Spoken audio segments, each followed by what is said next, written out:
ترى مسيرة اضرب اضرب اضرب اضرب اضرب اضرب اضرب اضرب ফেব্রুয়ারি 2026। মধ্যপ্রাচ্যের বুকে তখন অস্থিরতার পারদ তুঙ্গে। তেহরানের সরু গলি আর ব্যস্ত চৌরাস্তাগুলো যেন একটা আসন্ন ঝড়ের আভাস দিচ্ছিল। এই শহরের কেন্দ্রে এক ইটের প্রাচীরের আড়ালে একজন মানুষ সিদ্ধান্ত নিচ্ছিলেন লক্ষ কোটি মানুষের ভাগ্যের। আয়াতুল্লাহ আলী খামেনি, ইরানের সর্বোচ্চ নেতা। কিন্তু দূরে তেল আবিব আর ওয়াশিংটনের গোপন কক্ষগুলোতে ঠিক ততটাই নিশ্চুপে বুনা হচ্ছিল তার জীবনের শেষ অধ্যায়ের পরিকল্পনা। শত্রুদের এই অস্বাভাবিক জোট, ইসরায়েল আর মার্কিন যুক্তরাষ্ট্র। গোয়েন্দা তথ্য বিনিময়ের মধ্য দিয়ে তারা তৈরি করছিল এক নীরব মহাপরিকল্পনা, যার নাম ছিল অপারেশন তেহরান। 28 ফেব্রুয়ারি, শনিবার। তেহরানের শীতের সকালটা ছিল মৃদু।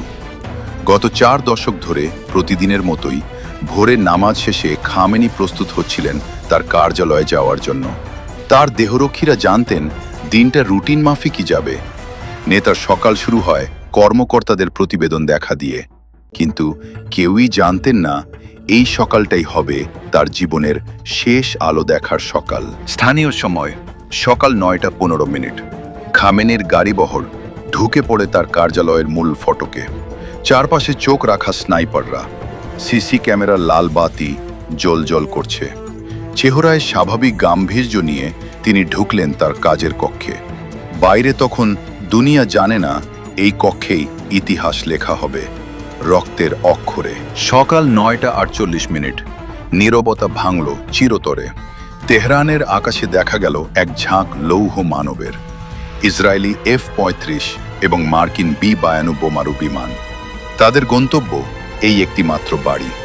ইরানের বিমান প্রতিরক্ষা ব্যবস্থা যেন হঠাৎ অন্ধ হয়ে গেল। ক্ষেপণাস্ত্রগুলো এসে আঘাত হানে কার্যালয়ের মূল কাঠামোতে।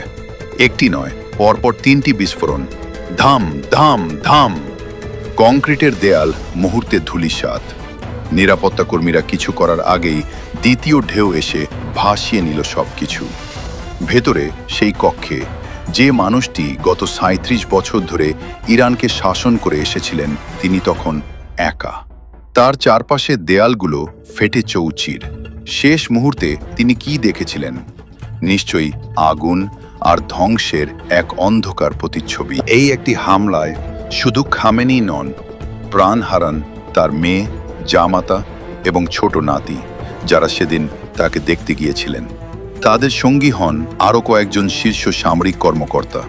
এক মুহূর্তে সব কিছু বদলে যায়। আধুনিক অস্ত্রের সামনে ক্ষমতার সব দুর্গই যেন কখনো কখনো মাটির প্রাসাদ হয়ে ওঠে। হামলার 5 মিনিট পর পুরো তেহরান যেন স্তব্ধ। ইন্টারনেট লাইন ধীরে ধীরে বিচ্ছিন্ন হতে শুরু করল। প্রথমে কোনো সংবাদ মাধ্যম কিছুই বলেনি, কিন্তু মানুষের মুখে মুখে আগুনের মতো ছড়িয়ে পড়তে লাগলো খবর। নেতা কি? হোয়াটসঅ্যাপ আর টেলিগ্রামে ভাসছিল ফার্সি ভাষার বার্তা। কেউ বলছিল তিনি আহত, কেউ বলছিল তাকে নিরাপদ স্থানে সরিয়ে নেওয়া হয়েছে, কিন্তু সত্যিটা ছিল আরও নির্মম। ঠিক দুপুর 12টা ইরানের রাষ্ট্রীয় টেলিভিশনের পর্দায় এলো সেই বুলেটিন। ঘোষণাটি করছিলেন এক বিবম্বিত উপস্থাপক। তার গলা কাঁপছিল, চোখের কোণে পানি। সর্বোচ্চ নেতা আয়াতুল্লাহ আলী খামেনি আজ সকালে সন্ত্রাসী হামলায় শহীদ হয়েছেন। তখনই বিশ্ব বুঝল ইরান আর কখনো আগের মতো থাকবে না। মৃত্যুর খবর নিশ্চিত হওয়ার পর নেমে আসে 40 দিনের রাষ্ট্রীয় শোক, 7 দিনের সরকারি ছুটি। তেহরানের বিশাল মাঠ জুড়ে লাখো মানুষের কান্না। খামেনির কফিন সবুজ ও কালো পতাকায় মোড়ানো ভেসে যায় মানুষের মাথার উপর দিয়ে। এই দৃশ্য পৃথিবী দেখেছিল 37 বছর আগে, যখন মারা গিয়েছিলেন রুহুল্লাহ খোমেনি। ইতিহাস যেন পুনরাবৃত্তি করছিল, কিন্তু তার চেয়েও ভয়ালো রূপে। এই হত্যাকাণ্ড শুধু একটি মৃত্যু নয়, এটি একটি যুগের সমাপ্তি। খামেনি ছিলেন ইরানের ইসলামী বিপ্লবের মূল স্তম্ভ।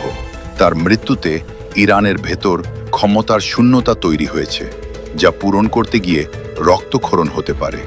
আর বাইরের দুনিয়ায় ইসরায়েল মার্কিন জোট দেখিয়ে দিল তারা আর কোনো লাল রেখা মানতে রাজি নয়। কিন্তু এই মৃত্যুর গল্প এখানেই শেষ নয়। কিছু প্রশ্ন থেকে যায়। ইরানের অতি গোপন নিরাপত্তা বলয় ভেদ করল কিভাবে ইসরায়েল? কার্যালয়ের ভেতরে কি কেউ ছিল, ভেতরের লোক? এই হত্যাকাণ্ডের মাধ্যমে মধ্যপ্রাচ্যে কি নতুন এক মহাযুদ্ধের সূচনা হবে, নাকি এটাই শেষ? উত্তরগুলো এখনো কালো অন্ধকারে ঢাকা। খামেনির মৃত্যুর ৮৫ মিনিট শুধু একটি ইতিহাসের ঘটনা নয়, এটি এক সতর্কবার্তা। যেখানে ক্ষমতার কেন্দ্রে আঘাত হানতে আর বাকি রাখা হয় না কোনো ফাঁকা জায়গা। আর ইরান আজ দাঁড়িয়ে এক অচেনা ভবিষ্যতের দ্বার প্রান্তে।